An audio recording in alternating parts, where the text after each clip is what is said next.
స్థానిక ఎంపీ, ఉత్తరాంధ్ర నాయకుడు, ఇప్పుడు కేంద్ర మంత్రి. ఈయన గగ్గోలు ఒకసారి విందాం.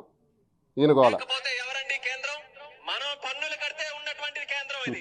మనం ఓట్లు వేస్తే ఉన్నటువంటి కేంద్రం ఇది. రాష్ట్రం వేరు, కేంద్రం వేరు కాదు. కేంద్ర ప్రభుత్వం గాని, రాష్ట్ర ప్రభుత్వం గాని ప్రతి భారతీయుడికి, ప్రతి ఆంధ్రుడికి కూడా కట్టుబడి ఉందనేది మనం నిరూపించుకోవాలి. అదే మహానుభావా. హలో మిస్టర్ రామ్మోహన్ నాయుడు, అదే మేము చెప్తున్నాం. మరి నువ్వేం మాట్లాడావు? అప్పుడు మాట్లాడింది ఇప్పుడు నువ్వేం చేస్తున్నావు? నువ్వు సెంట్రల్ మినిస్టరు కదా, గాడిదలు కాస్తున్నావా? నువ్వేం చేస్తున్నావయ్యా? ఉత్తరాంధ్రకు చెందిన నాయకుడు కదా నువ్వు.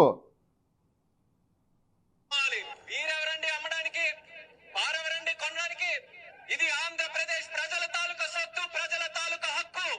కేవలం పేపర్ మీద కేంద్ర ప్రభుత్వం తాలూకా హక్కు ఉందని చెప్పి ఢిల్లీలో ఏసీ రూముల్లో కూర్చొని ఈ రోజుకి ఒక నిర్ణయం తీసుకొని అమ్మేస్తామనంటే తెలుగు ప్రజలు ఎవరూ కూడా సహించం, ఊరుకోమనేది కూడా ఈ సందర్భంగా తెలియజేస్తున్నాం.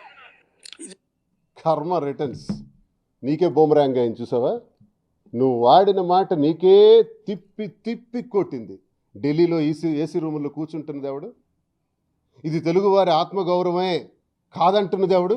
నువ్వే అంటున్నావు. ఇప్పుడు తెలుగువారి ఆత్మగౌరవానికి తూట్లు పొడుస్తున్నది ఎవరు? నువ్వే. మిస్టర్ రామ్మోహన్ నాయుడు, సెంట్రల్ గవర్నమెంట్లో ఉన్నావు కదా, కూటమిలో పెద్ద భాగస్వాములు కదా, ఆఫ్టర్ ఆల్ ఒక మైన్ ఇప్పించలేరా? ప్రైవేట్ వాళ్ళకి మైన్స్ ఇస్తున్నారు కదా, ఎవడెవడో వేసుకుంటే మైన్స్ ఇస్తున్నారు కదా.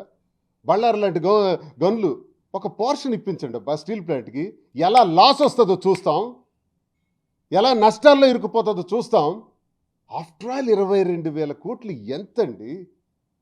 2 లక్షల ఎకరాలు ఆస్తుంది ఆ ప్లాంట్కి. విశాఖపట్నంలో ఒక పెద్ద ఇది మన తెలుగువాడి తాలూకా నిరుద్యోగులు, తెలుగు యువత, మహిళలు అందరి యొక్క ఆలోచన, గుండెల్లో ఉన్నటువంటి బాధ, ఆర్తనాదాలు